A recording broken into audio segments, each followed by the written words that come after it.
was like dead. And I woke up in the couch, pretty much in like the same position, like it was raining crack, you know.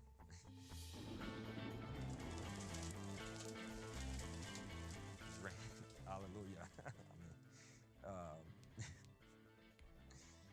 yeah. Yeah, my brother used to sleepwalk all the time.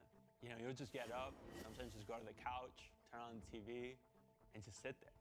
He was asleep. And my brother's a hard sleeper, so like, he's knocked out, he's sleepwalking, you can't wake him up. My dad passed me a fucking broom and a dustpan, and we just started sweeping up everything and putting it in the Ziploc.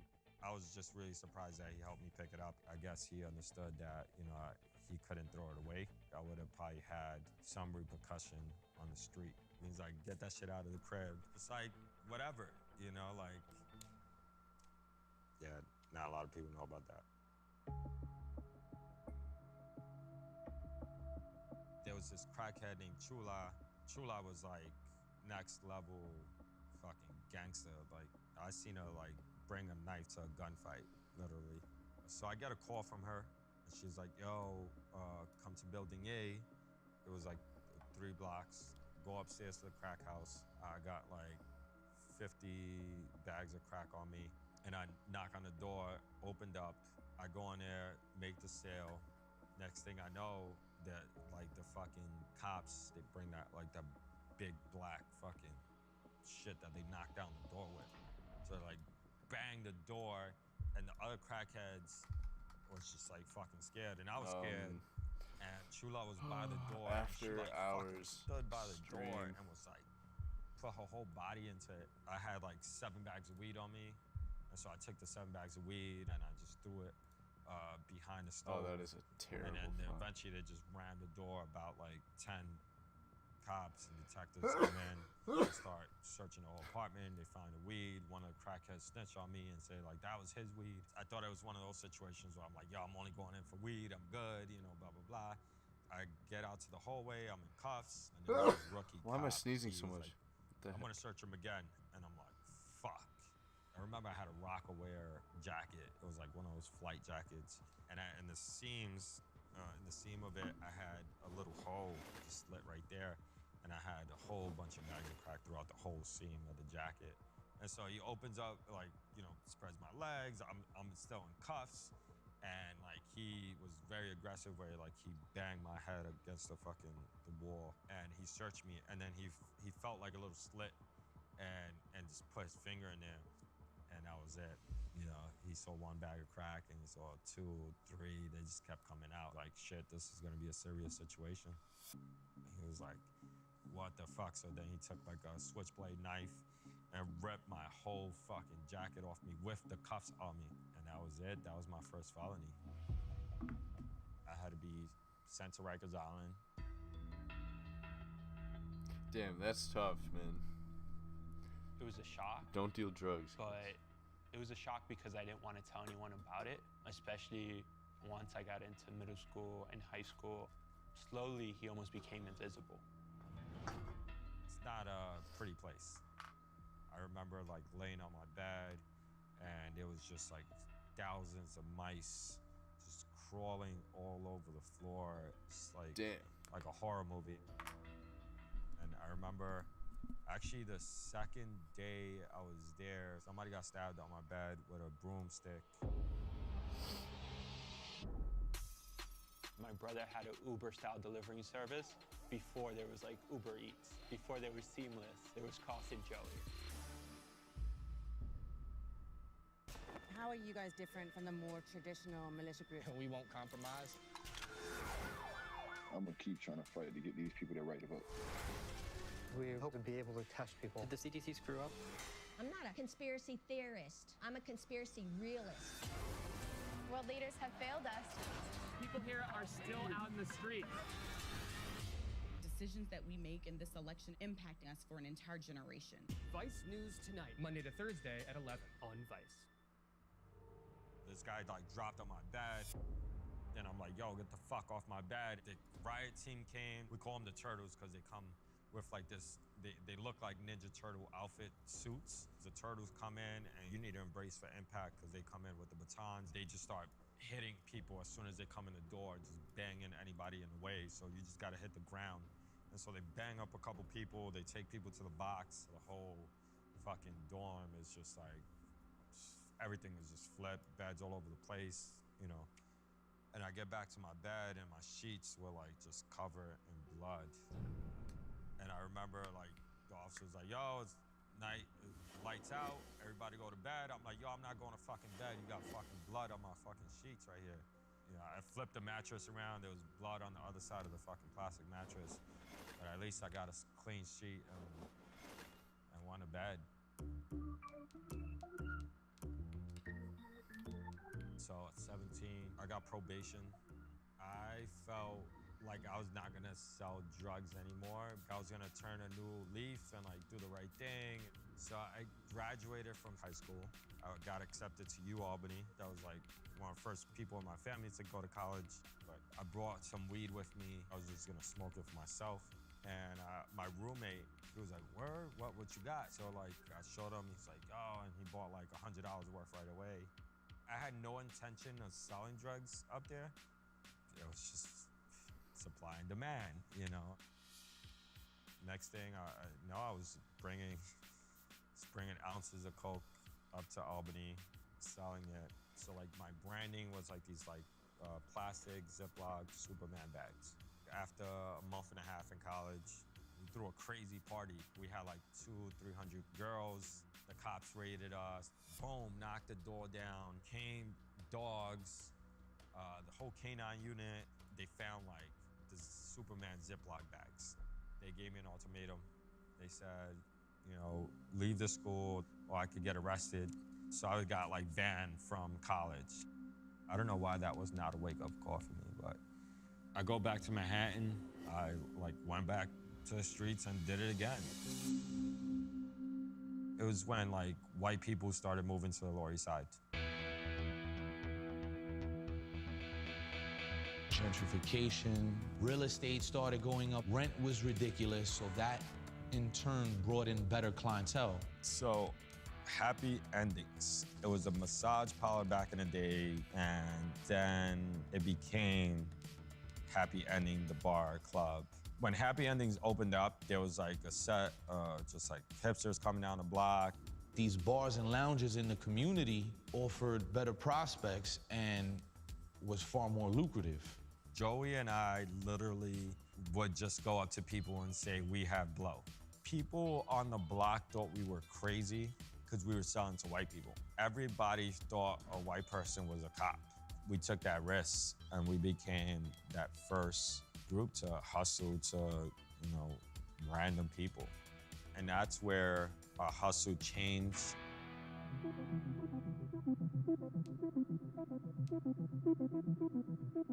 I made a proposition to him, let's create a service. Everybody was still doing the street corner thing. I already knew that the service phone thing, nobody else was really delivering stuff. Nobody else was really trying to cater to the high-end clientele. And from there, we took it to the next level where we stopped dealing on the corner. Joey and I went to Kinko's and we made 10,000 business cards and like made it legit. It was all black, said Happy Endings, 3 phone numbers on it, and it said 24/7 on it. And that was it. We started handing out the cards like wildfire. We was taking a huge risk. But you know what? The business cards affected the business and we took it to the next level. Basically, our target market changed when we branded ourselves as Happy Endings. It was so many phone calls after that. It was like literally our 3 phones that I had on that business card just blew up.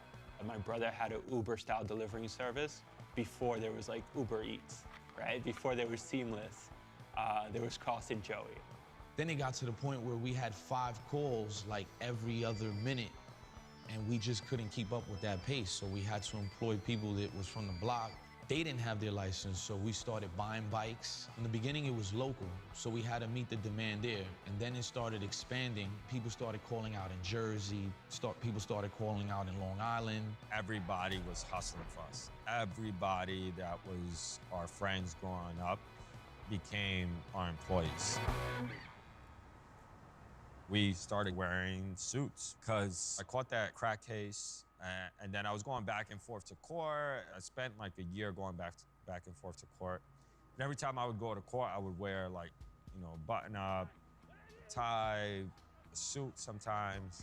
And I was like selling drugs, like on my way going to court or like coming out of court. That's how the business suits started, and just acting more professional.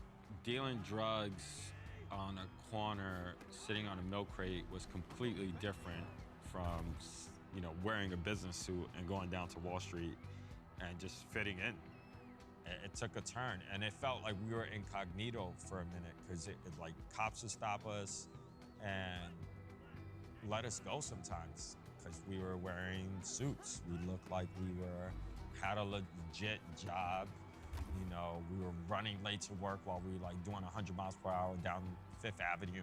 And then the whole pitch line, business cards stapled with a bag of coke. Listen, we're punctual, proper attire, we go anywhere. We were one of the first people in that time frame to have a service. Seeing kind of like the people that was coming up to him were much more professional, were much more white, much more educated. You could connect the pieces.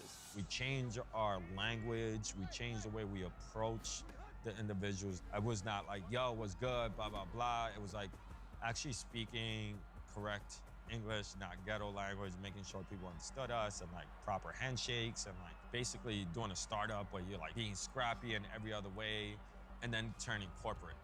I think when Koss really hit that other level, I think he became more responsible in his lifestyle, but I think at that point he was so deep into the game, but it didn't change his decision-making overall. And that's when you realize that, it was something much greater than what we saw when he was 13 and 14 years old. And that's when the business started like fucking booming.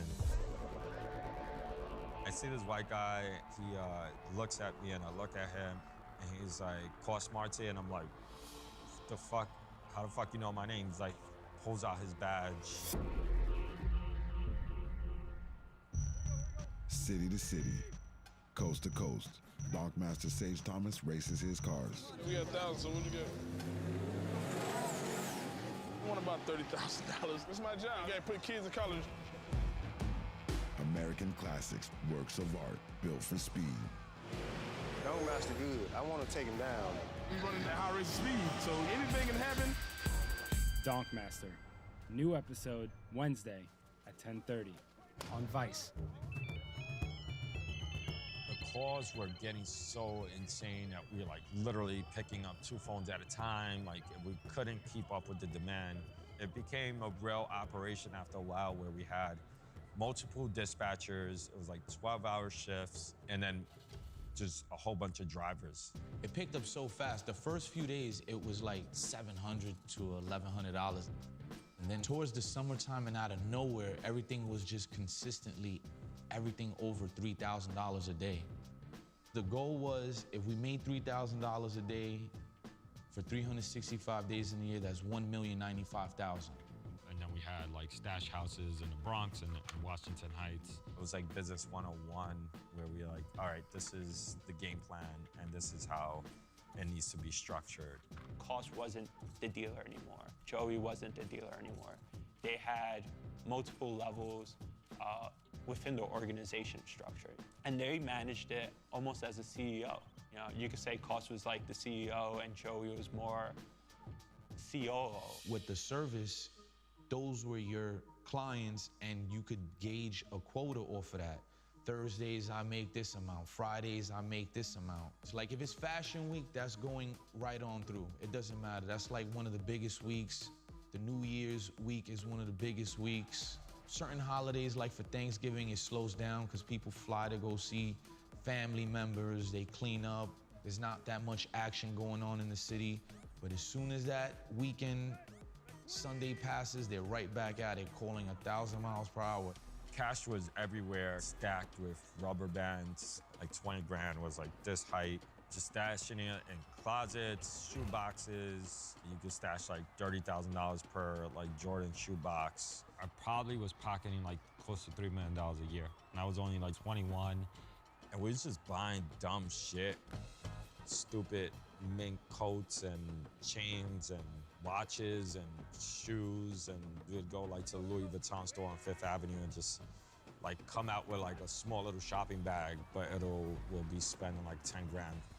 You know, Coogee clothing, he had the new Timbs, and then having 2 cell phones. I saw the symbolic wealth that he carried, and also just the respect, right? People in the neighborhood started talking that my brother kind of was the guy they wanted to be because he had everything. Joy and I wearing business suits, eating fancy dinners. Always get like a bottle of Grey Goose and Peter Luger's and all this shit. Every day was like a party.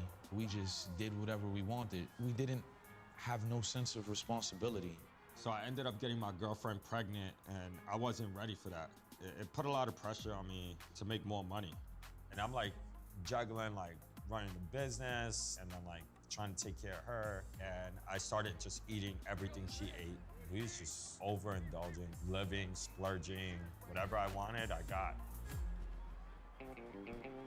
We went to make a delivery in like right by Central Park, and I think it was like August. So it was like not cold outside, but we were wearing like fucking mink or some type of fur, stupid shit. And I remember Joey had like the matching fucking hat, like the mink hat with the fucking mink jacket. I don't know who said it first, but it was like, yo, let's take a horse and carriage. And we were like, yo, how much is it for the day? We want to go to the Lower East Side, to our block. We'll give you $500. And it was like, nah, like the ticket's gonna be like 1,000. It was like, fuck it, we'll give you $5,000. And they were like, nope, nope, nope. And then this guy was like, all right, I'll do it. We were like literally stopping traffic. Those horse and carriages super slow and so many cars like beeping, and we're like going down like Fifth Avenue. And people were just like buying drugs off of us on the horse and carriage. And somebody had said, listen, I'm on 39th and 7th. I said, oh shit, I'm a block away. He said, what car are you in? I said, I'm not in a car, believe it or not, I'm in a horse and carriage. He's like, oh, you guys are fucking crazy. We like stopped in like McDonald's with the horse and carriage, brought it to the block. We had all the little kids like feed it like apples and carrots. I don't know how like we got away with shit like that, but we got away with it. At the height of everything, Joey got locked up. Joey was doing like a year. And so now I'm like running everything on my own. There was this one guy, he was our dispatcher. He started stealing shit. Behind my back, he started a new phone and made new business cards, and he was like making these sales and stealing our customers and directing them to a new phone. And then this guy named Dominic, one of my first customers, who bought a lot of cocaine from the beginning. Dominic had my personal number, so he calls me, he's like, yo, this guy gave me some different shit. He actually gave me a new business card. Do you have a new number? And I was like, what the fuck is the number? So I got that number, I called it, the dispatcher picks up, and I'm like, yo, what the fuck is he doing? And I got all the phones that he had in his possessions. I switched those numbers, and I took that number that he started, not knowing that that phone that he started was being tapped by the feds. And that's where I fucked up. What I did, I was in a stash house in the Bronx. I'm doing all the dispatching now. I didn't trust anybody anymore. And I was sending people to the different locations. I'm sending these guys, they tell me, copy, I'm heading over there. Then the phones were being shut down. We're sorry. The number you have reached is not in service at this time, and there is no new number. And so I'm like, yo, what the fuck is going on? So I'm like calling other drivers. I'm like, yo, I need your help, I need your help. And people were like, not available. And then I had no drivers, and I'm like, fuck it, I'm gonna make this delivery myself. And so I leave the stash house, and as I walk out of the stash house, I see this white guy. He looks at me, and I look at him, and he's like, Cos Marte, and I'm like, the fuck? How the fuck you know my name? He's like, pulls out his badge. This is Drug Enforcement Agent, Detective Joseph King. and he says that your whole operation is over. I like opened it up, I stick my fingers in there, and there was like 10 tabs of acid. My mind was like, fuck it. You know, what more do I have to lose? Let me just get high. Charles Barkley. We got 2 black women on television who got a show. This is getting really juicy. Like, When the this is a biggest good names one. in sports. Vice Every has some day pretty you're going to fire hear from a player. documentaries. Every game there will be ads about social injustice.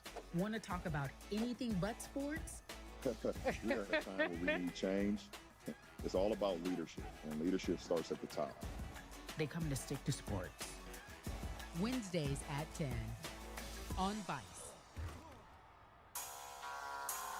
On my way down to the precinct, they stick me into this like minivan, and then they take my BMW and they drive it next to me, just laughing.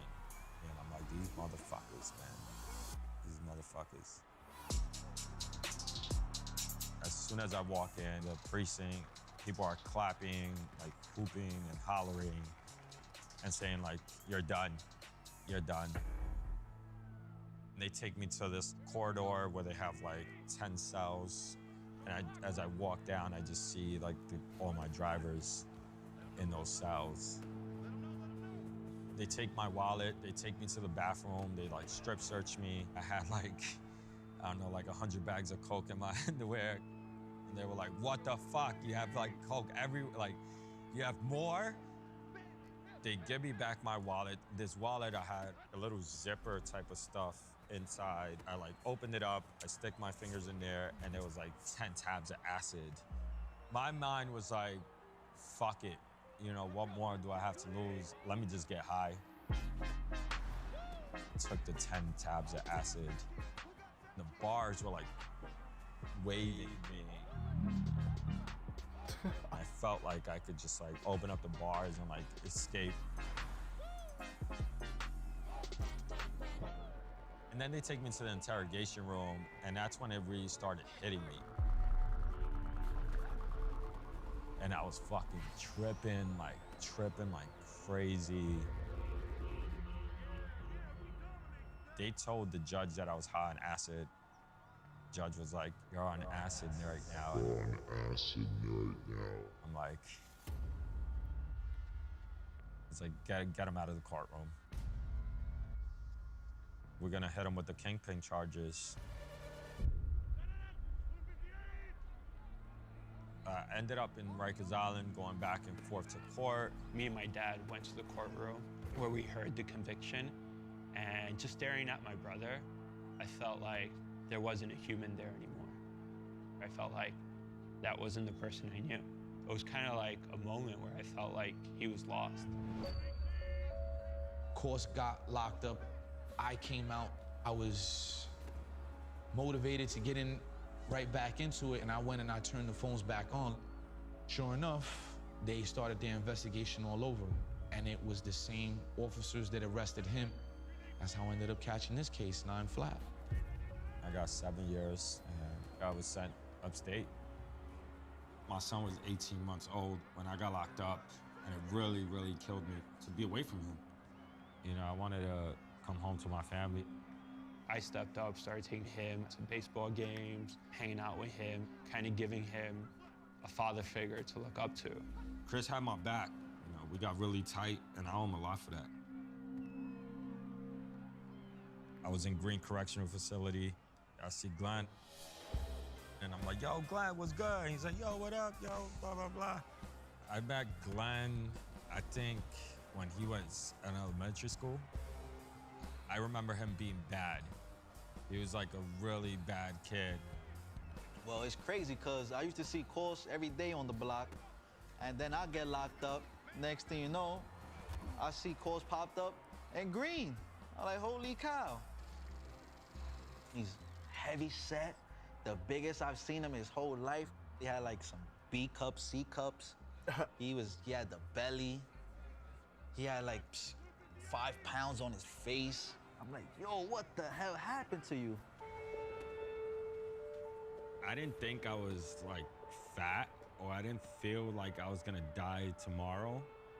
But when I went upstate, the first thing they do is like take blood work, and then they send you back to the cell unit. Maybe like 2 or 3 days later, they sat me down and they said, you know, your cholesterol levels are really high. They was like, you know, if you continue like living that lifestyle, you could probably die of a heart attack within 5 years. And I was like, what? He was probably on the verge of probably 300 pounds. Damn. And what they recommended was to like eat correctly and to work out. I like stopped drinking like the prison Kool-Aid, eliminating carbs, eliminating like the processed sugar. Literally maybe 150, 200 calories on my plate. I just started doing dips off the side of my bed, push-ups. In like 5 minutes, I was like, this shit is too fucking hard. I went to my bed and I like laid there. My son was in my head all the time. I started thinking like, yo, I need to get back into shape. That's when I hit the yard. Yeah, at first, that's where I the felt dogs hang out. When I get up to the pull-up bar, I'm like, and like struggling, and people are like, yo, get this fucking honey bun out of here, man. I just started doing laps. While I was running the yard, people were like calling me Fat Forrest Gump. They were like screaming, yo, he's back, that honey bun motherfucker. And I'm like, fuck you, and I just kept running and running. And every morning I would come out, I would see Coles jogging the yard, foom, foom, foom, by himself. Then eventually I started building myself up where I was like running 2 hours at a time. I noticed that I was like losing crazy weight. They give you the state issue clothes. And so my hands were like falling off me. And I lost 70 pounds in 6 months. You could see the definition of his cheekbone. We thought he wasn't eating. You know, we were worried about him. I felt like freedom in a sense because I just kept running and focused, and it was like a time for me to meditate. I had the freedom to take the time off and actually go and visit him. And I thought it was important to have his son, you know, see his dad once in a while. I think Coles was just trying to like reinvent himself. Glenn worked out with me. Other guys started running with me, and we just started doing our own routine. Working out with Coles was intense. He was really militant, he was focused, he was strong-willed.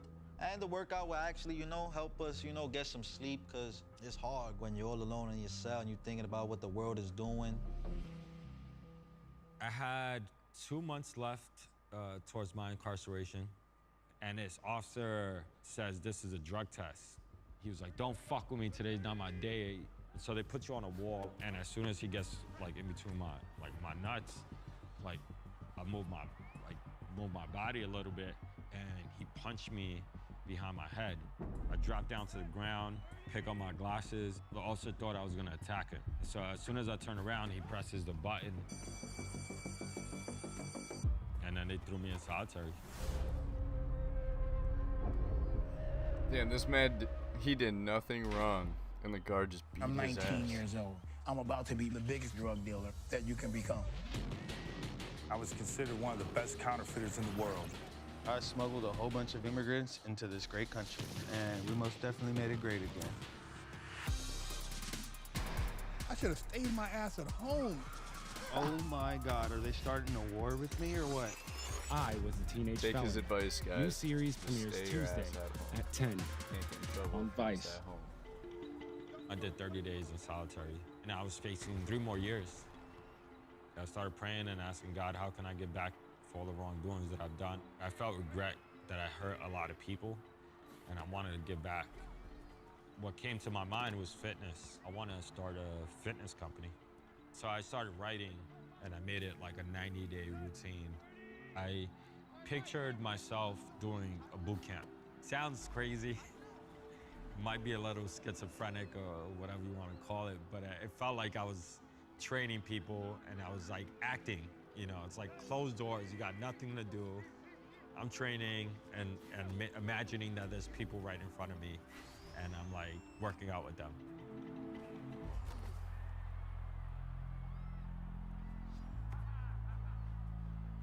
So I came home, I'm 160 pounds, like super skinny, pretty much lost everything, all my money, you know, going No stand bounds, from job Tariq. to job to job, and nobody wanting to open up that door.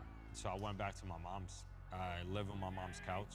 I think My relationship with my family was not easy. They didn't believe when I was inside and told them like, yo, I'm coming home, I'm gonna do the right thing. I think he realized the time that he lost, and he was just trying to make that up. My favorite memory of him, man, seeing him home, man. Transformed and all that. I was happy to see him. That was my favorite memory of him. I went to the park and started doing the workouts there. And I like took a broken piece of pipe, stuck in between fences, and like just started doing pull-up bar training. Like seeing like some of the guys that I used to hang out with back in the day just sit on the bench just looking at me like I was nuts. Him, he had a goal. He already said it. He already know what he had to do. He just had to go about doing it. I came out with the idea like, yo, I'm gonna do a prison-style boot camp. I'm gonna get people out here and work out and all this stuff. And yo, this is gonna pop off. I know it's gonna pop off. I just did it. One of the biggest like fitness health blogs, you know, in the country. They reach out and this lady comes and she's like, so, you know, what's your plan for the future? I want to build a prison. And that just came out of my mouth. I was like, I want to build a place where, you know, people going through a prison gate, maybe wear a jumpsuit to come work out with me, take a mug shot, you know, 5-minute showers, all this crazy stuff. And then I did it, and it came into fruition. I raised money, and then I started looking for like prison gates. Found out that eBay sells like a lot of prison gates. So Combody is a prison-style boot camp where we hire formerly incarcerated individuals to teach fitness classes. And today it's become a fitness lifestyle media brand. I hire people coming out of this system because I felt the pain when I came home. We have a 0 recidivism rate. Nobody has gone back. Anybody that's worked for us has not gone back to the system. I think one of the most important thing that we all learned is that you can change. There was a moment where I thought my brother was lost. My brother was invisible to me. I barely spoke about him. You know, he was on the verge of death. He was on the verge of his son not having a father. You know, he was on the verge of not being known for anything in his life. And I think that's what changed him. And it's something that all of us are proud of. So I opened up Combody in the exact same corner on Eldridge and Broome when I first got arrested at with Chris when he had that Dare shirt. And then it went back to a full circle. And now I'm selling fitness there. You know, today we've trained over 20,000 people through Combody. You know, from idea that started in solitary, it became into, you know, a real thing, a reality. Should record the Popo. It's part of the brand. Damn, that was a good documentary.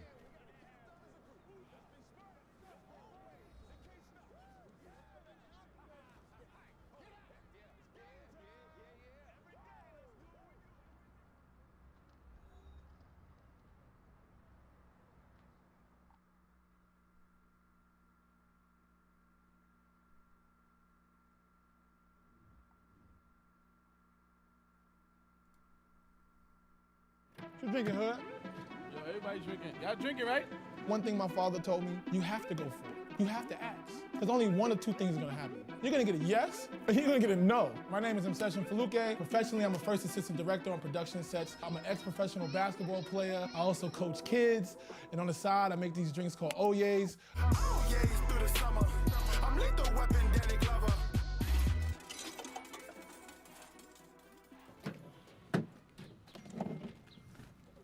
I have been making drinks since 2005.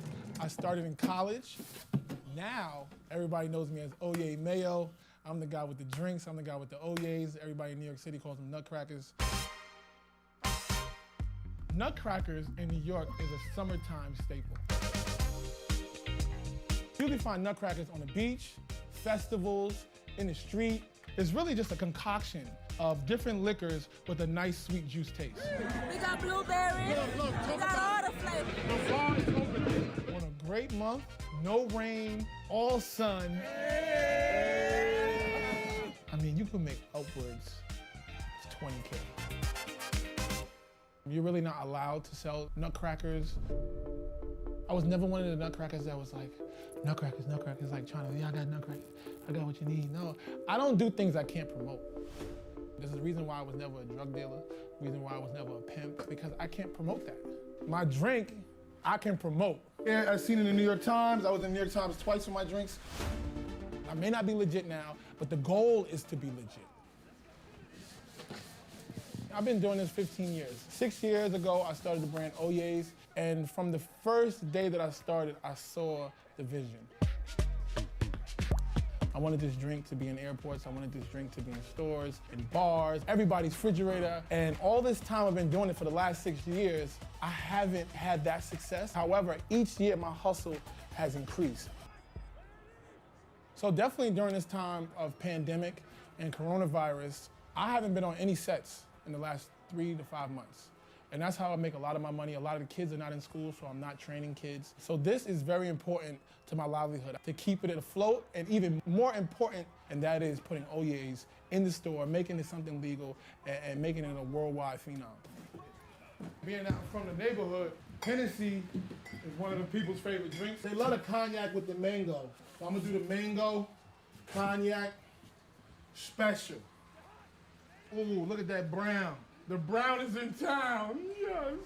This heart has wings. The crazy thing is, right, I've been making these drinks so much, I literally don't have to taste them, unless I'm trying a new flavor. But besides that, if you know, you know.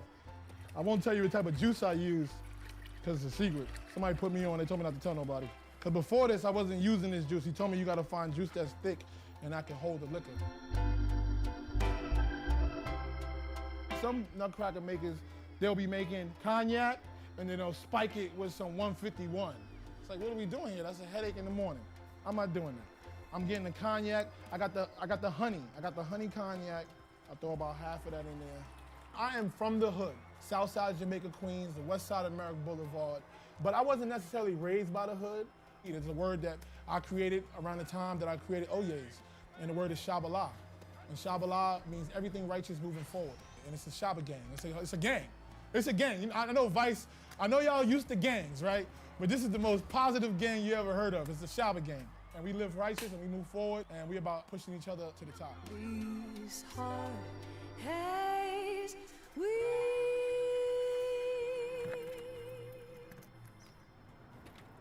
I got a long day today, man. A bunch of stops. I got about 400 or 500 drinks today. I'm gonna try to sell them all.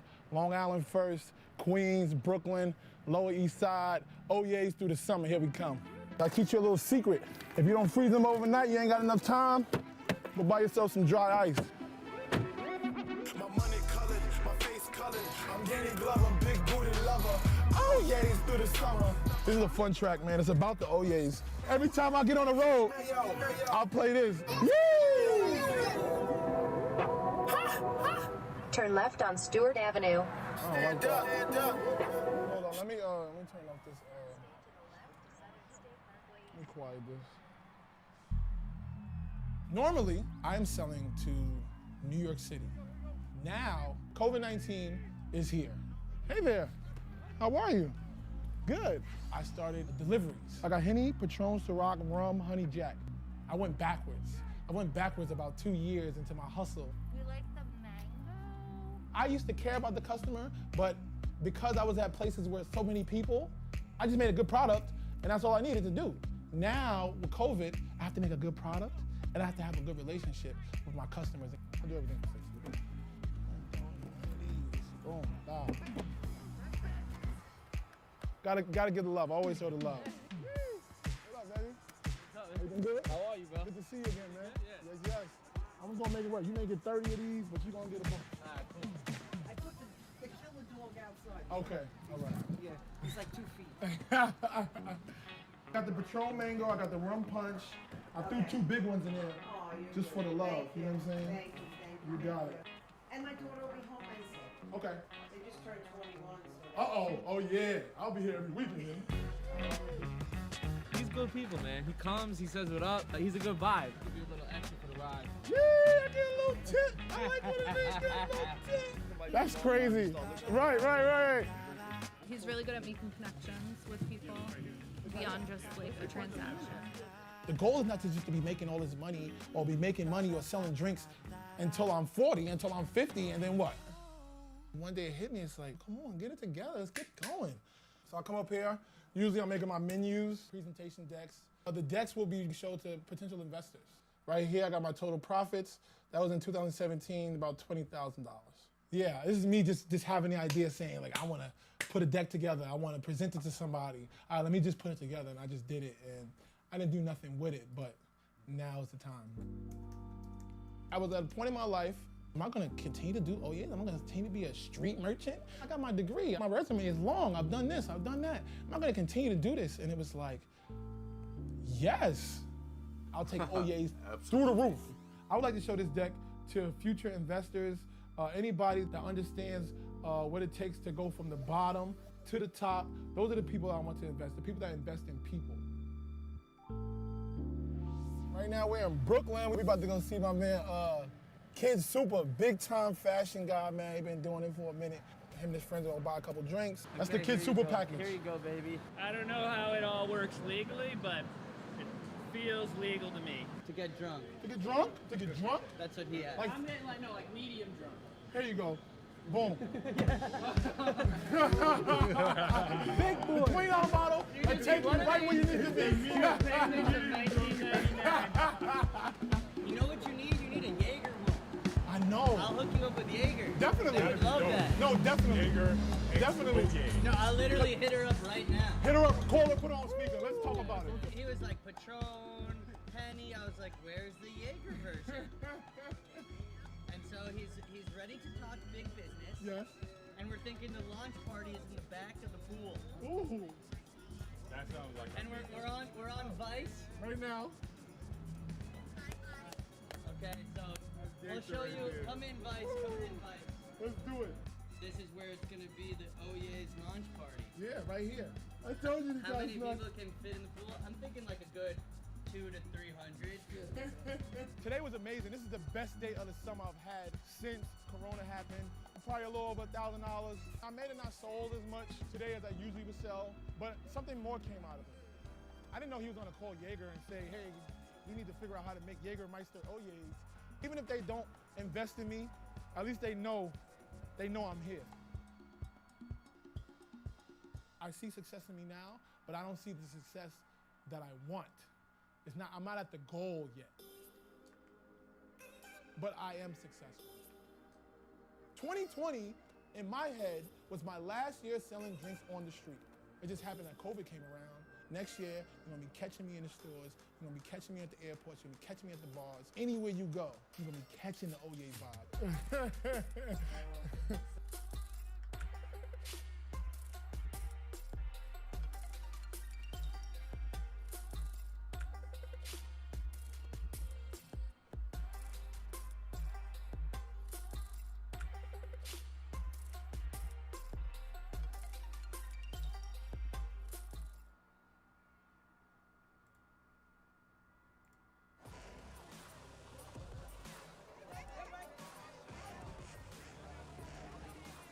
Holy shit, is that a Corvette? That's a Corvette, I told you. He don't know what he's doing driving that bitch. It's like... And it got pipes on it.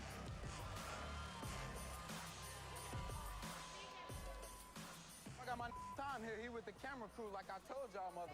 You walking with me? I ain't walking in with you. I'm walking in by my damn self. I'm sorry. Come on, Tom. We gonna find something to do tonight. Okay, yeah. We walking out there together, bro. You ain't my date. But we walking out there together, all Okay, right? thank you. You a 18-year-old black bitch? Oh.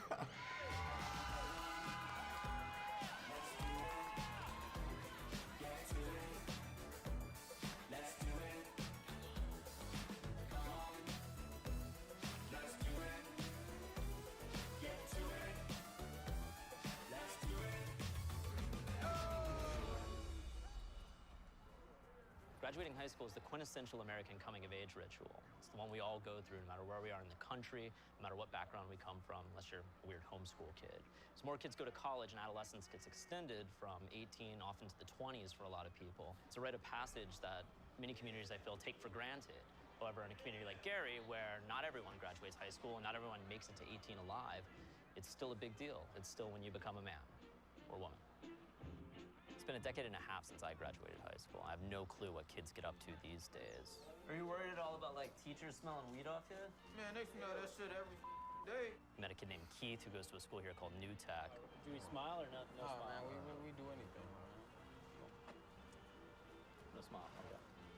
They had their prom pretty late, so I went with him. It was a pretty fun time, but like very regular prom-y, sort of like a lot of like grand ambitions of getting laid and getting like completely wasted, kind of pared down to sort of just go into the thing, dancing a lot, hanging out. Pretty much the same places you would normally on like a high school weekend, but in extremely fancier clothing. Wanted to make sure you had a good time on his prom.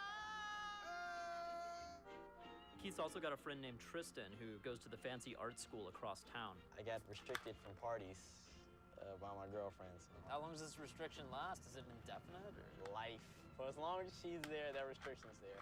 Keith and Tristan are both graduating at the same time. They're gonna be sort of our guides to the underworld the last week of high school.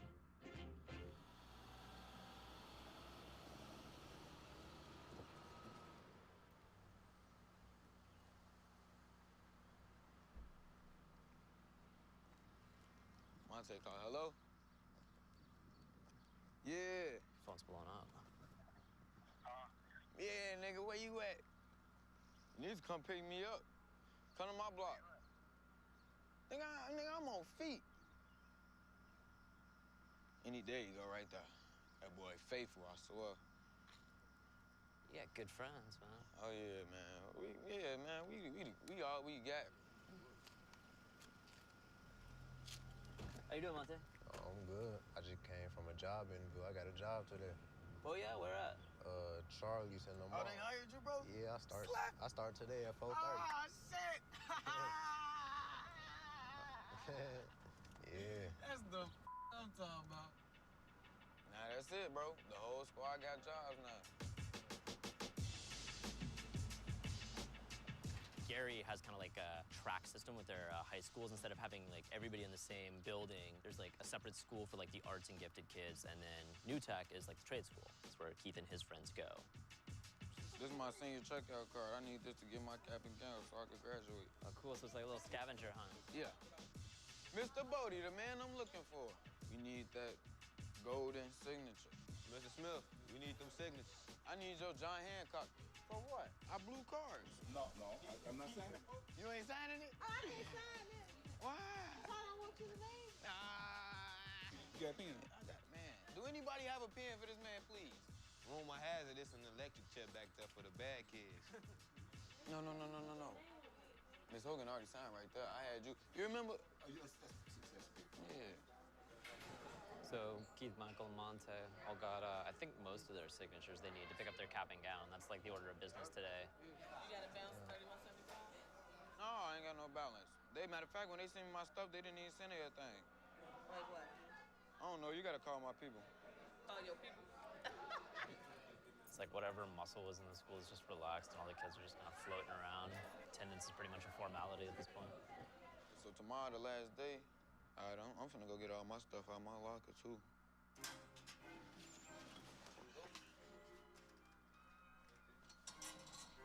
My jumpsuit and shit.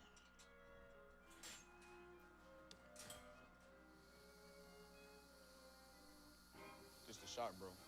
Which one's yours? Is that the Dodge? Yep. My bumper up. Crazy story. Man, we spent a lot of hours in here, boy. It's gonna be a good memory. So this is Keith's car that he screwed up. I think radiator blew and warped these cylinders, which probably means it's a junker. But he's still been working on it. He has to get it out of here on the last day of school because obviously it would just sit around the rest of the summer if he didn't. It's kind of interesting. I think in auto shop in like kind of like suburban world is sort of just like a last ditch attempt to reform, basically juvenile delinquents for the bottom of the class. But here in Gary, it feels like not only like everybody's really excited about being an auto shop, but it's like an extremely valid skill. Let's put Keith and Monte on the track to get jobs out of the city. How long have you been in that program? What? Auto. This is my third year. When I started off in here, we was doing engines and stuff, but now we ain't really doing nothing. Why not? Oh, cause last year, during the summer, they had a big misunderstanding and they auctioned off everything we had in here. Like, we had cars in here, we had an old Benz in here, Cadillac. The school sold them off? Yeah, the school sold them off. Huh.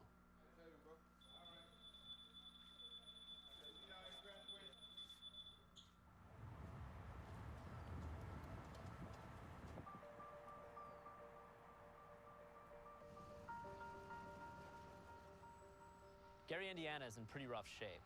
It was once a thriving steel town in the middle of the last century and birthplace of the Jackson 5. Got hit hard by the forces that affected the Rust Belt. Deindustrialization took the jobs away, white flight took the tax base out into the exurbs, and what was left is what you see behind me, a deurbanized, rotting hulk. For the kids graduating this year from Gary's high schools, this is what the town has always looked like.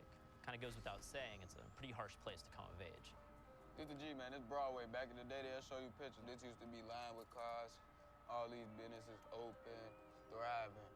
Folks walking up the street like it was New York. You know, they be crowded as shit. Yeah.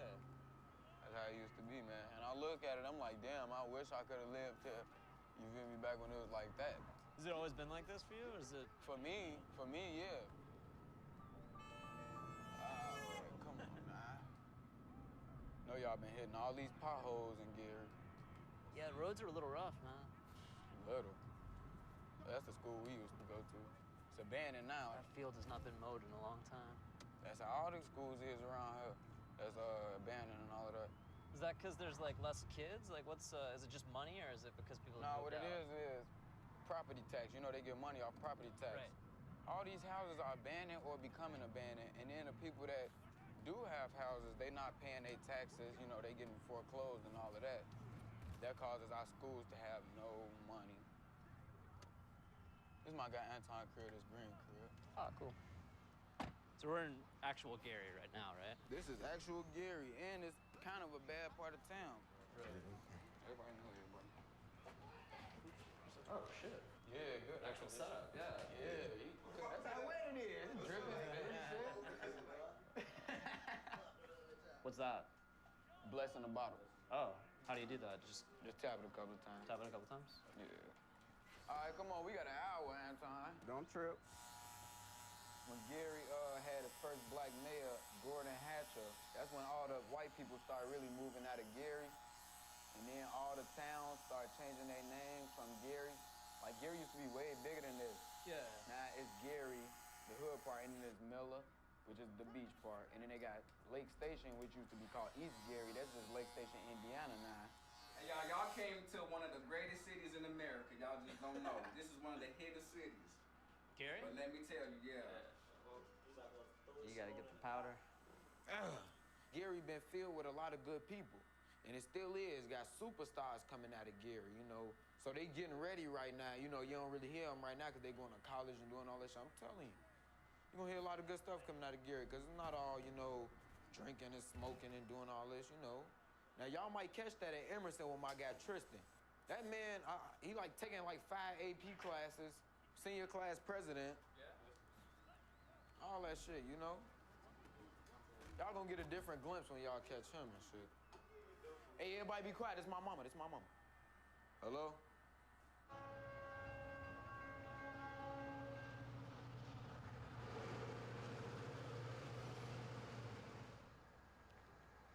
Keith met Tristan back in middle school where they had class together.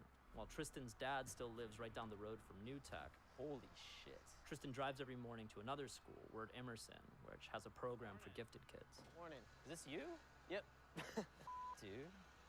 This is nice. How are you? You're looking good. Thank you. Is this for the last week of school? Is this your usual, Whenever we get attire? to dress down, I kind of dress a little up, I guess. That's weird. If I was out of uniform, I'd probably be wearing like a metal t-shirt or something. Tristan's not only class president and on a full load of college-level courses, he's also lead sax in the school band, not unlike Lisa Simpson. How are you feeling about everything? Is it weird or?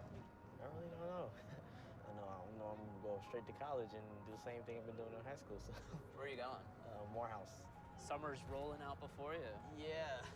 What are your plans? Are you gonna work and enjoy and try to enjoy as much as I can in between work? You know.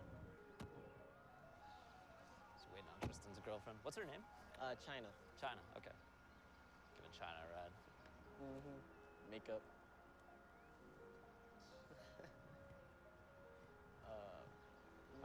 You didn't say hi to nobody?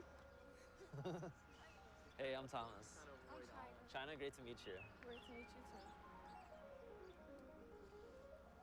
too. You had a little thing on your face.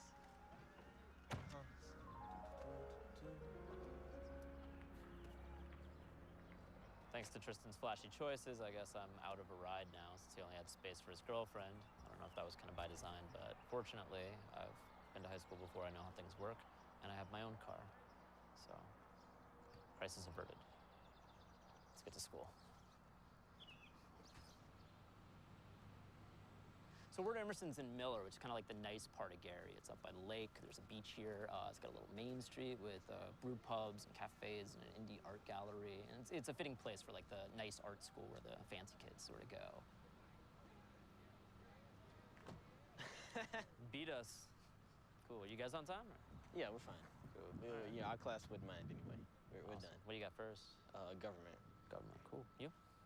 Same. Same. Oh, cool. Yeah. Same classes. You have all the same classes. What do kids here think about like new tech kids?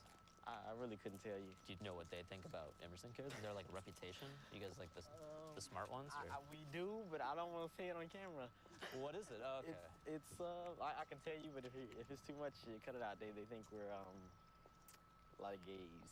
Oh, okay, yeah. So they say we're it's not you saying a softer school. Softer school, okay. Yeah, okay. so. That's a softer way of putting it. Cool. Part of Warren Emerson's reputation comes from its performing arts program. It's kind of like a Gary version of the high school from fame. This is me. That is you. Yeah, this is 1980. Like your hair. Yeah. It's great. So can you tell me who's dancing in there right now? You've got Laurel Brummett, Jaslyn Brokeman, and Whitley Moses. Okay. And we have one other senior, but she's not dancing. So I understand that she's going to go into the Coast Guard. Oh. Yeah. Wow, that's kind of not as far from dance as you can really get. Well, you do have to have strong legs on those boats, though. Yeah. I'm a Marine. Is that right? Yeah. The other three girls, are they sticking with it? Oh, yeah. Laurel and Jaslyn are definitely going for being professional dancers. What I try to tell people is, if you're going into dance to be famous or get rich, then you probably need to do something else. If you're going into dance because you love the art form, then you are okay. You're in the right place, and you're probably going to be successful. Everybody that has been in our program that said that they wanted to be professionals and were willing to take the advice that we gave them, they're dancing. Yeah. They're making a living. These kids come from places where competition is everything. Yeah. You know, and the issue comes in is like, what kind of foundation do they have coming from home? Because Gary is not an easy place to live. And if you soft or timid, you know, it'll eat you up. It's like training with weights on, right? Yes. Okay. No. It's like if you were walking, walk, yeah. Yes. You'd be surprised what they could do. Yeah? Yeah.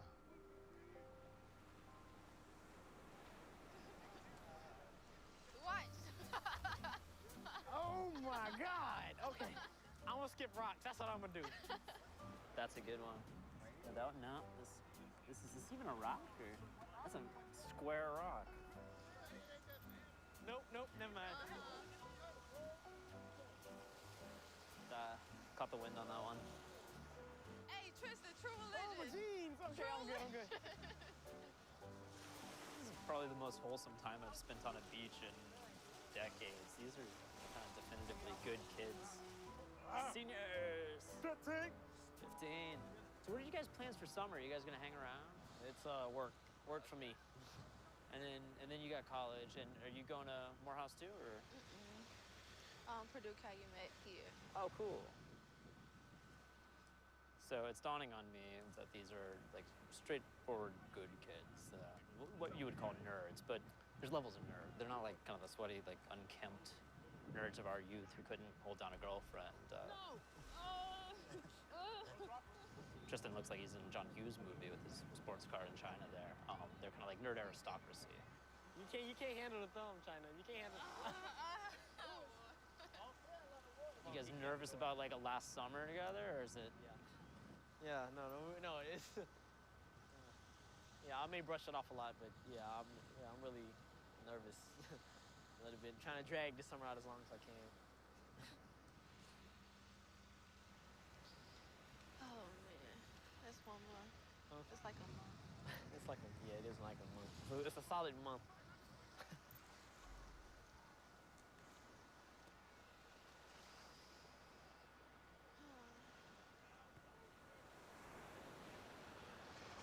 Are you scared a little? Yeah. I'm gonna start crying.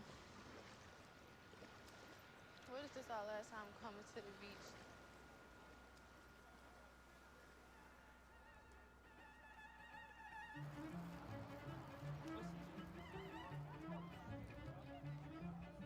So this is the second to last day of school at New Tech, and all the different trades are out in the parking lot. The culinary students are cooking. Automotive kids are riding bicycles. Beauty school kids just came out in their gowns. I don't know if that means some haircuts are on the way, but it is a party. It is a little weird, though, that they wouldn't relocate to like a park or somewhere, kind of like a neutral ground where you might not get as much trouble for things like smoking and drinking as the parking lot of your school, but kids are kids. Keith and his buddies have been running errands for people, picking up booze. You got this. Look, she always beat me. You know what? Daddy. Well, as everybody's coming up to them and handing them bills, they know they're the ones who have connections. Definitely the cool kids. See what they get up to tonight. And tomorrow night. Shit. Go!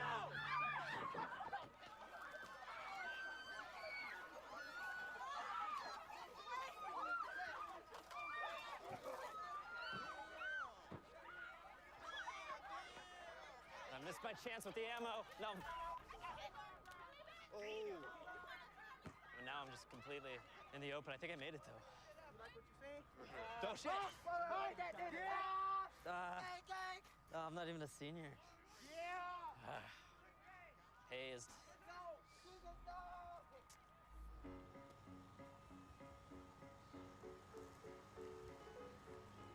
Keith's still got a couple days of school, but he works at the Subway, and they've called him in for a shift, which I think is in the middle of his school day right now, or leads into it.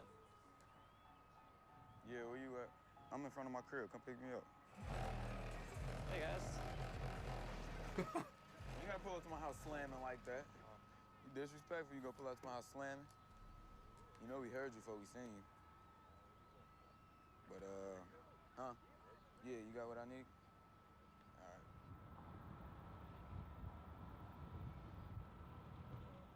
Did you just start at this? No, you've been at the Subway for a while. Yeah, I've been up for like a little over a year. I just got my 1-year upgrade. They gave me a 2.1-cent raise, which raised me from $8 an hour to $8.28 an hour. And I got employee of the month, got my $40 gift card. I went and worked that day feeling like the man. One time I made like $10 in tips one night. Shit. That's pretty good. Oh yeah, that should've made your night, man. Go home with 10 extra dollars.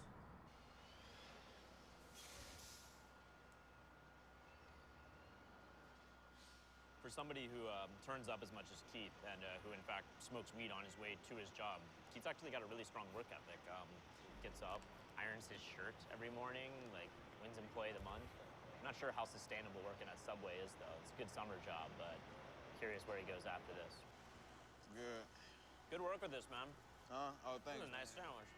I be getting a lot of compliments, really. Now it's time to go to school. How am I supposed to go to work, from work to school? I thought it was supposed to be from school to work. Now, I'm still thinking about going to the military, so... Is that right? Yeah, I'm trying to go to the Marine Corps. Aren't you worried, though? Like, if you join the Marines, you go somewhere like Afghanistan or Iraq? No, I'm not scared of war. I wouldn't mind dying in war because, you know, people don't understand this is a great country. For real, like, people say, yeah, you know, America ain't shit, you know, they doing all this shit undercover, you know, they doing all this stuff that you can't see. I guarantee you go spend about like 3 days over there overseas anywhere. Like, you know what I'm saying, Zimbabwe or one of them third world countries, you gonna wish you was back here in America with America and all this bullshit. Yeah. You know, I feel like this country is worth dying for. Hell yeah, because this country done gave a lot to me and you know? Hell yeah, man. Hey, this guy's got a great outlook.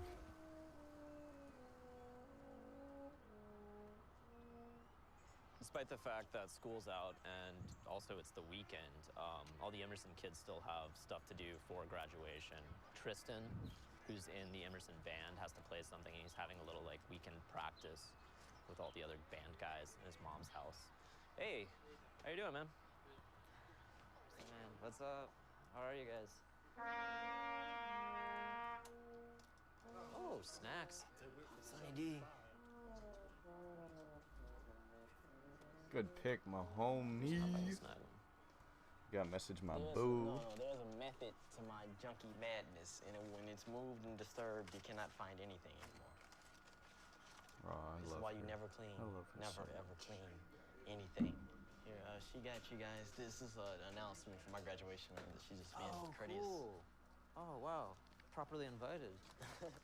These yours, Tristan?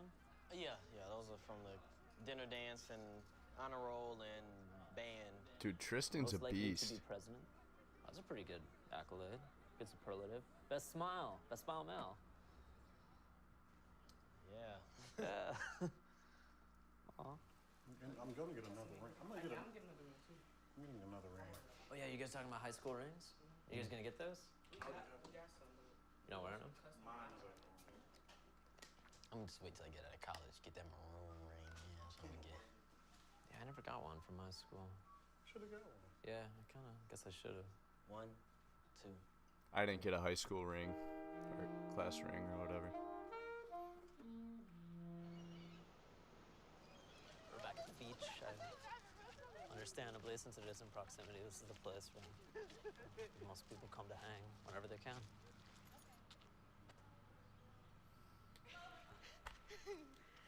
And this is our humbled home. No, I'm saying. It's not really home, but.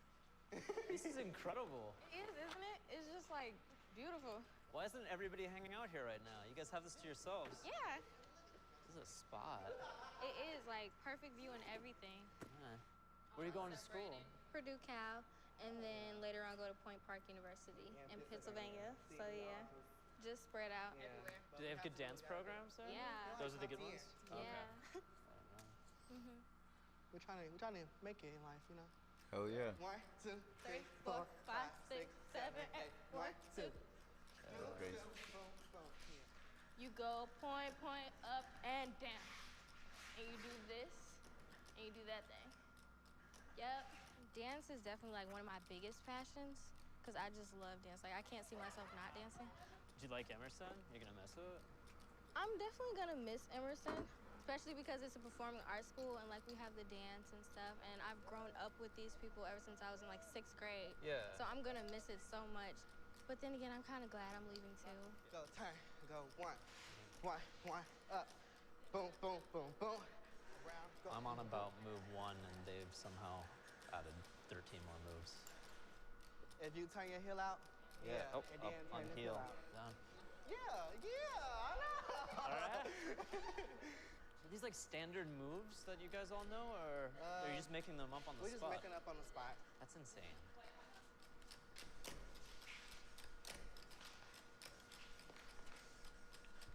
Damn, they're actually really good at dancing. Oh, like a snap. Okay.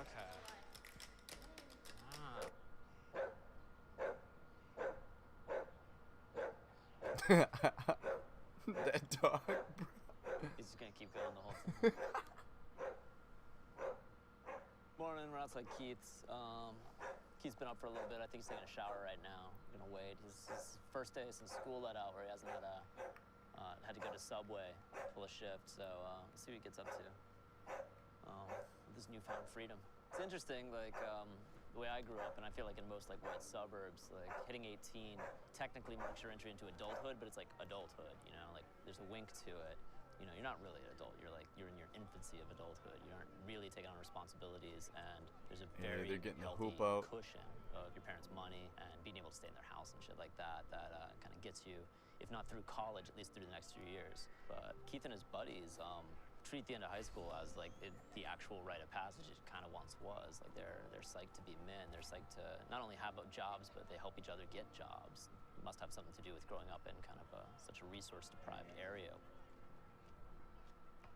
This shit been kind of bringing down my mood lately, like being on bando block. Yeah? Yeah, because I don't want to be looking at bandos while I'm trying to think about my future. That's true. You It's feel rough. me? Yeah, you know. That's what I've been thinking about lately. I don't know about them, but I've been really thinking about my future because there's a lot of eyes watching me off back. How do you mean? A lot of eyes watching out back. Oh, just expectations? Yeah, you know, everybody watching me, you know, everybody that know I graduated is gonna be looking for my next step. What was my next step, you know? And there's a lot of people that's, you know what I'm saying, that seen me graduate. That's interesting. You feel like a responsibility to them? Yeah, I feel like I owe them that. You know, they say it take a village to raise a child and all of that. All these folks, they done helped raise me up and shit, so I gotta make them proud. Like I was telling folks in school, like, I'm gonna come back, I'm gonna make you proud.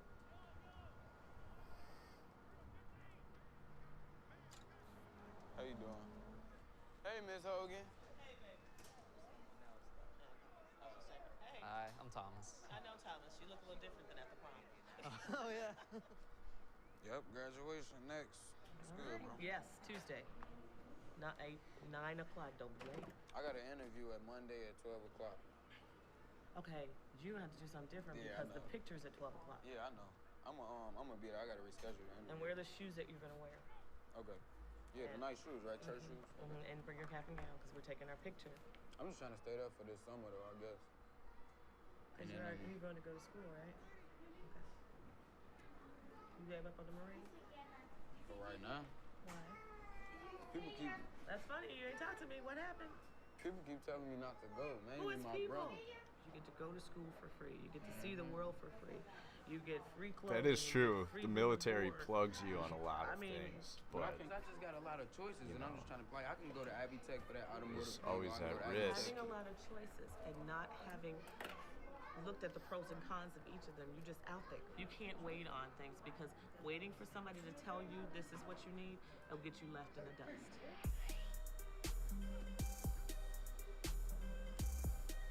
This Tristan crib right here. Oh, yeah. Oh, let's see if he is. He gotta be. Oh, that's him right there. Yo. Keith and Tristan used to be on sort of the same academic track. Keith actually went to Ward Emerson for a little while, but he got kicked out for an infraction he describes as some bullshit, but which other kids describe as Keith smoking weed in the hallway. Why y'all never with me on the car repairs? Cause you just started Oh, car repairing. Keith. Nigga, I've been Come doing on, this shit for 3 Keith. years. I've been doing this before And you. I That's what I'm saying. Smoking in the hallway, certifications, Keith. nigga. You got 4 certifications, but I've been doing this longer than you. Why do they put those little bars across them now? That's called a battery hold down, you know. It's kind of, you know, it holds the battery down. If it was just for that purpose, you wouldn't need that. Why not? You can just set the battery in there. Like, pop the hood on that thing, see if you got a battery hold down in there. Everybody, I can. You You want to do bet not have some a money? battery. You do want not to have bet a some money pop that goes- blue? You want to bet some money that big blue bus That has blue a battery hold down? You wanna It check- might not be this style, It but ain't- it's something it ain't with in some there. bugs that's It holding ain't that in- you don't battery. think I Good know pick, my truck? Patrick. It's something holding that battery down. I'll tell you what. I can't see it. So what college you going to? Morehouse. Down in Atlanta. You got a scholarship? Not too big of one. I gotta get some more. Told your manager already? Yeah, he already know when I'm leaving. My manager talking about I'm leaving in August and shit. So what you gonna do after that? I'm gonna go to school or something. I'm gonna do something. Hella options and shit. I just gotta pick one. And I just don't want to make the wrong move. Anyway, shit. Hey, I'm gonna tell you. You gonna love Atlanta. Nice out there.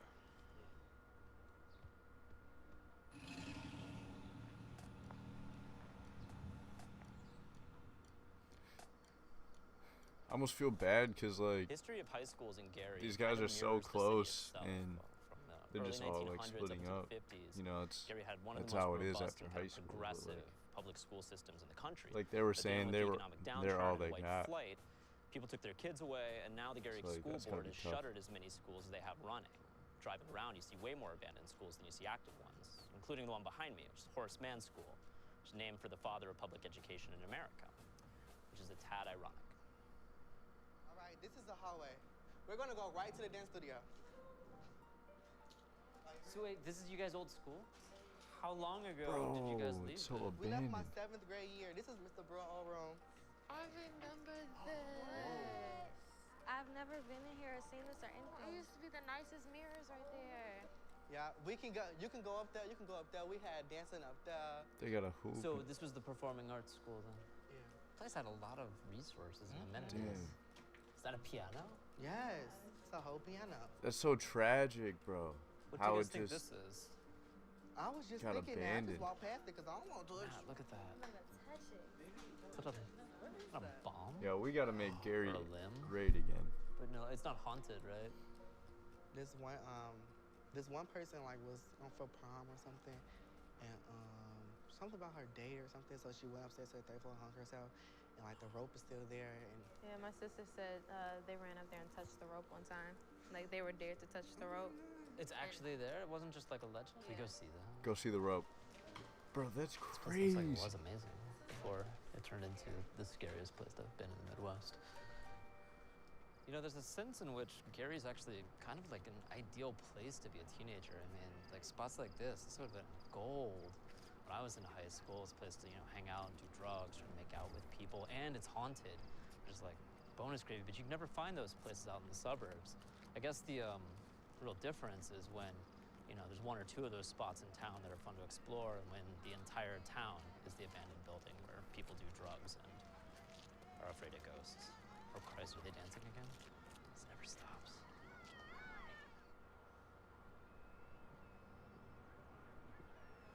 You're gonna have to think about it. Draw out a life plan, man. That's exactly what people keep telling me, and I'm just trying to do that. But it's like everything is kind of equal, Join the Marines, okay? You can take a semester of college up here right now, all right? Get something under your belt, okay? But let the Marine Corps pay for it, right? Let the Marine Corps do the training and education at the same time for you, all right? So you don't have to That's a lot to juggle, though. Like, you know what I'm saying? What if I go to the Marine Corps and then I don't go to college and I get out the Marine Corps, I ain't got nothing? It really all depends on you and your drive, man. Because you could say that about the Marine Corps, too. You could say, hey, I'm going to go to college. I definitely want to be a Marine, but I'm going to go to college first. You know what I'm saying? Right. And then completely back Forget out of the about the idea of Marine being a Corps. Marine, And you had told me you wanted to do this for, like, the longest time. Yeah, I have, You know? you know what I'm saying? But I watched him go from, having all these plans in high school, having as many options as you do, to I didn't choose anything, and I'm still sitting in mom's basement doing nothing, how you making it seem is I'm not gonna do anything in life, but I am. That's the crazy part. I don't want it to seem like that. What I want it to seem like is it's not as easy as what you're thinking. There's a lot to think about. It's always a lot to think about, man. Yeah. But like I said before when we first sat down, just think about it for too long. Gone. All right? I know you got my number. Yeah. So. How you feel about that guy? Cool as shit, man. He's real nice. Yeah. I done had a couple of recruiters. He didn't want to, you feel me, understand me. How many have you gone through? He my third one. All right, bro. Sir.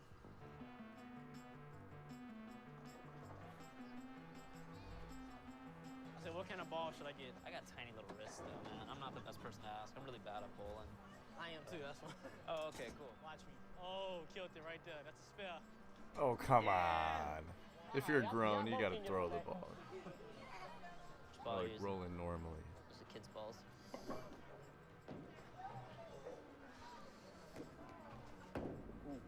Oh, it's such a dumb pick. Oh, no. I tried.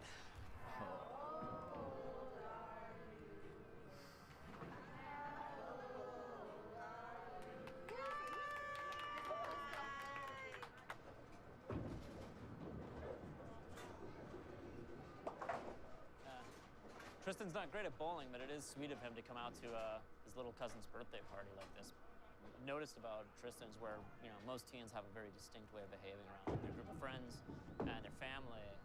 Tristan seems to act the same around his mom as he does around his work neighbors and friends. Even his girlfriend, China, is kind of, reserved and maybe a little uncertain of himself. The only time I've seen him really behave differently since we've been hanging out is when we ran into him with Keith earlier.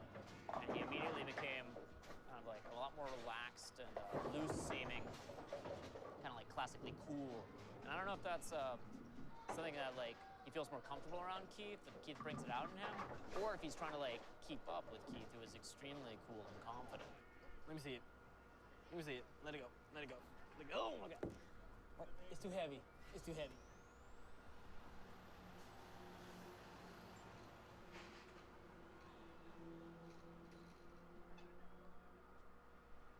What Keith's been doing is working a closing shift at the Subway, again, which feels like his third shift in as many days. This is the last night of school, so kind of grim.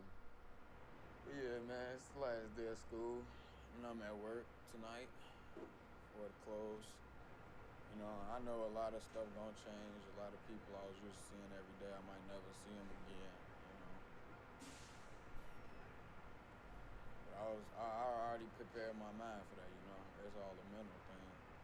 I'm ready to go. It's all set up. I just gotta pick something, you know, and that's what's really holding me back. All these choices. Yeah. I'm just waiting till the right one come to me. You feel me? Till the Lord send me the right message or something. I feel that. I got too many choices. If I pick the wrong one, it up. It don't mean something. So.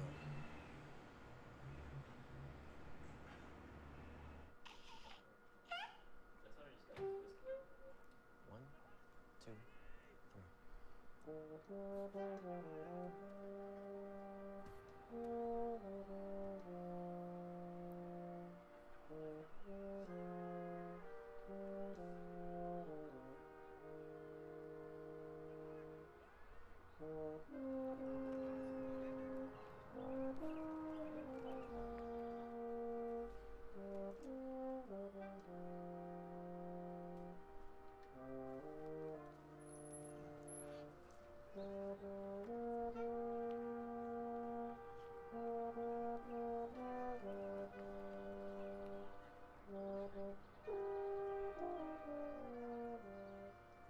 These them old trusty boys. Good? This really the last day of school, you feel me? Yeah. Cause day after this, ain't gonna see nobody no more. Don't do that. They gonna bottom out. Yeah, I can't throw that. I get you. All right. You guys have fun. Yep.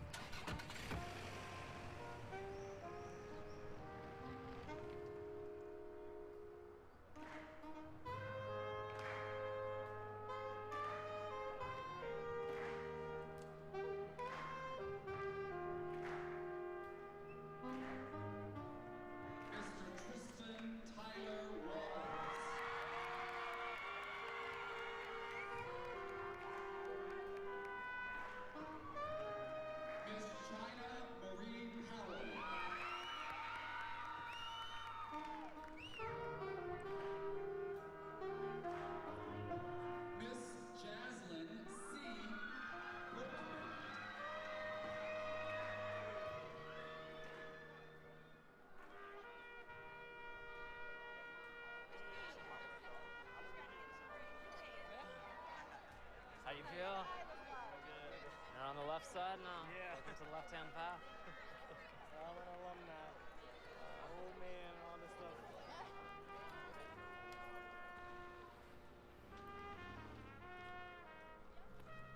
How you feeling, my man? Good, man. I just graduated. Check it out. Oh, man. Hey, this is cool. Oh! What does it say? Graduate. Step into your future with a prayer in your heart and a song in your soul. Step into your future with faith in the Lord and the abilities He's given you. Yeah.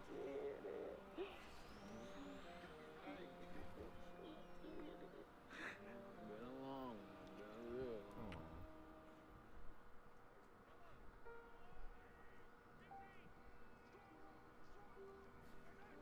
So we're walking up on the bonfire now.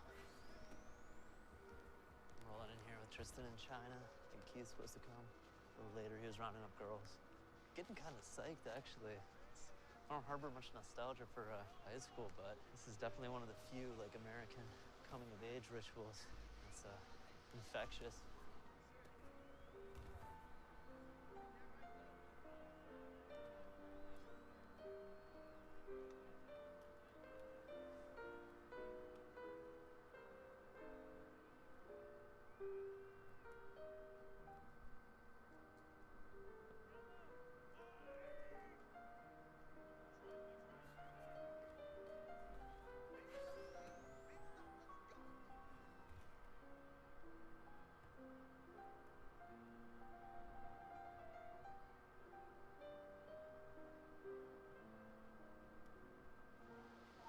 What's that? Oh no.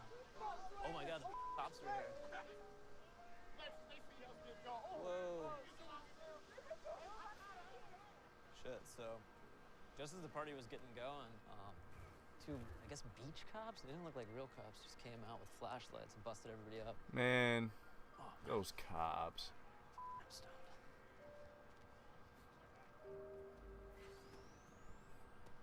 Well, that party was nuts. I am completely shot this morning. I imagine the kids are doing a lot better than me on account of their young livers. Also because they've got their entire summer ahead of them, and their futures past that, which are remarkably bright considering where they're coming from. Everybody made the paper today. It's, here's Emerson, there's Paxton, Deshaun, Tristan, Herschel, Jaslyn's dance performance is in the write-up, and then down here's New Tech, Keith and his crew, first to graduate. Making me a little bit choked up. Losing my boys. 100 years ago, W.B. Du Bois said, work, culture, and liberty. These we need in order to foster the traits and talents of young black men. Oh, not in what does opposition that to other pass? races, but in larger conformity with the greater ideals of America. But the Gary kids did it. If you photoshopped out all the bandos and vacant lots, this would just look like the last week of school anywhere. It's really impressive. I always thought high school graduation was such a corny hand-me-down tradition, but these kids attack it with such sincerity and brio, kind of make it their own. I guess it's a case of when all you have are hand-me-downs, you take really good care of them and make them count. But what would I know about that other than thrifting?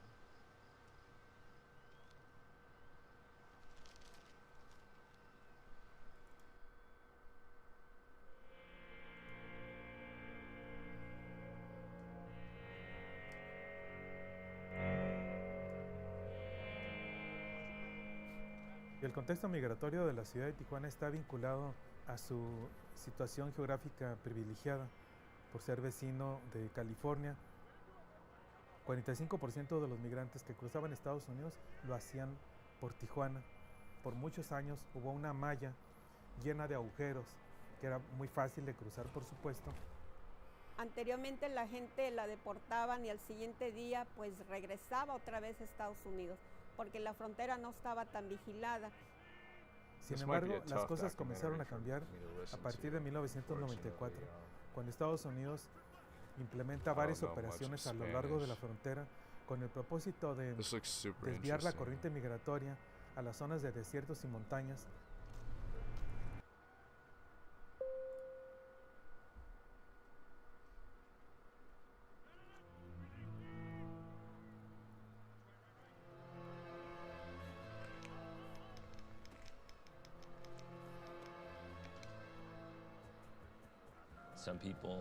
Some people are driven crazy by their mistakes. Maybe I'm one of them. Sometimes a mistake just slipped through the cracks. It's not a small town, it's a medium to large town. The sponge in question is Smenospongia. Not the right sponge. Now the world has a false idea of what Smenospongia aurea truly looks like, and I'm to blame. What is this dude on about? Alternative to barbiturate. Not barbiturate, barbiturate. That's clearly an illustration of Amanita pantherina, not Amanita phalloides. There's a difference. This map is wrong. Is he a genius or is something? actually legal in South Carolina. The worst mistake of all. Alfred Sabatini lied to me. You decided that you wanted to write a pamphlet about it under a pseudonym. Such a bizarre lie. You lied to me on television. You know, there's not really instructions on this sort of stuff. I've learned some really good techniques. I I've been fascinated by psychoactive drugs my whole life. I love to study their chemistry and impact on society. And my work has allowed me to investigate extraordinary substances around the world. Yet there are still mysteries that remain.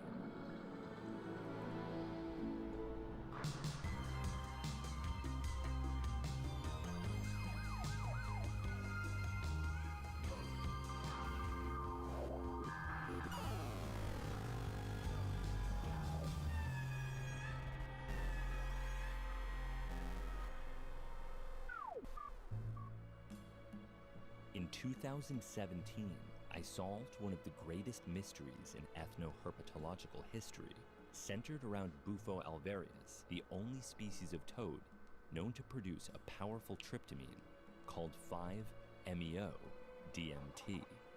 Now one of the most coveted psychedelics internationally, the growing demand has inspired roving bands of toad milkers to scour the Sonoran Desert in search of a venom more valuable than gold. Once dried, the venom is smoked to provide entry into a numinous realm of boundless white light. Did he just puke? Yes, you can make a cookie with love. But the smoking of this venom has a humble origin that can be traced to a single pamphlet called Bufo alvarius, the psychedelic toad of the Sonoran Desert. Written in 1983, the pamphlet is a work of extraordinary erudition that seemingly emerged out of nowhere. It describes everything from the venom's chemical composition to its qualitative effects when smoked, in addition to techniques for locating and milking the toad. Without a history of human use, the identity of the author becomes even more intriguing. Who could have written this guide, and who would have taken the incredible risk of smoking the venom with nothing but evidence of its toxicity? Who is Albert Most?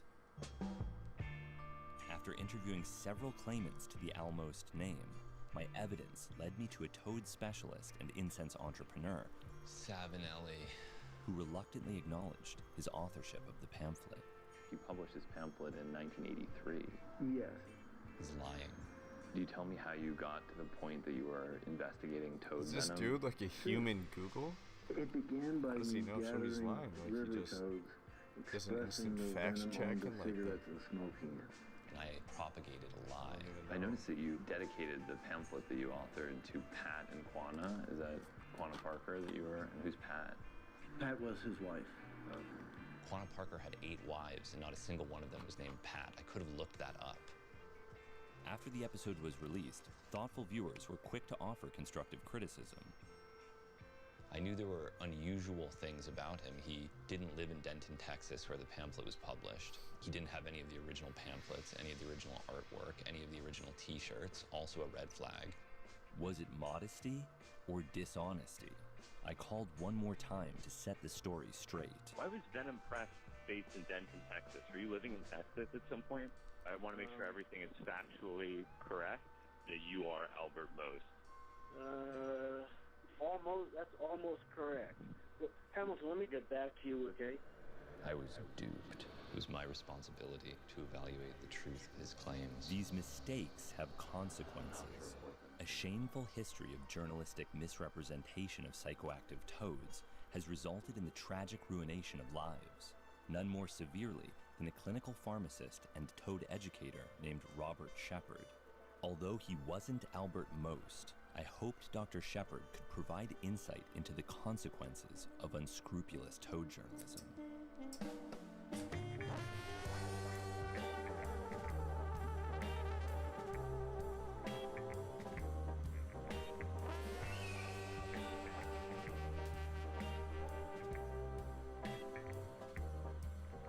Hey. Hi. Good to meet you.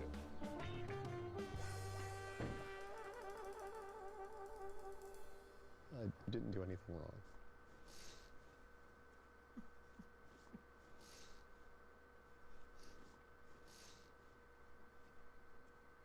Even with Albert's pamphlet out in '83, my arrest in '94 really brought this whole toad phenomenon to the awareness of the world. And the picture that was being painted by the media was not true. And where did toads enter this story?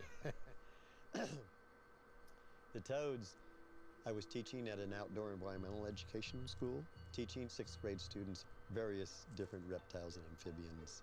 The Bufo alvarius toads I found in Arizona. Your 4 toads who were named Hans, Franz, Peter, and Brian? Correct. So, what went wrong? There was a disgruntled employee that was released from the school. She claimed to be the long-lost daughter of Howard Hughes.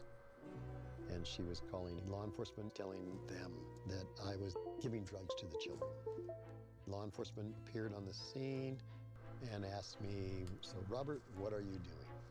And at that point I said, "I'm not breaking any laws." And their response was, "No, we think we will just arrest you and let the courts figure this all out." And then that's when the shit hit the fan. Both my wife and I were arrested. We had no idea how the media would react. I was shocked. The media just went crazy with it. They hounded me. They were at my door. They would be following me in their vehicles with cameras. There were hundreds of stories published. Oh, I know. It was sensational.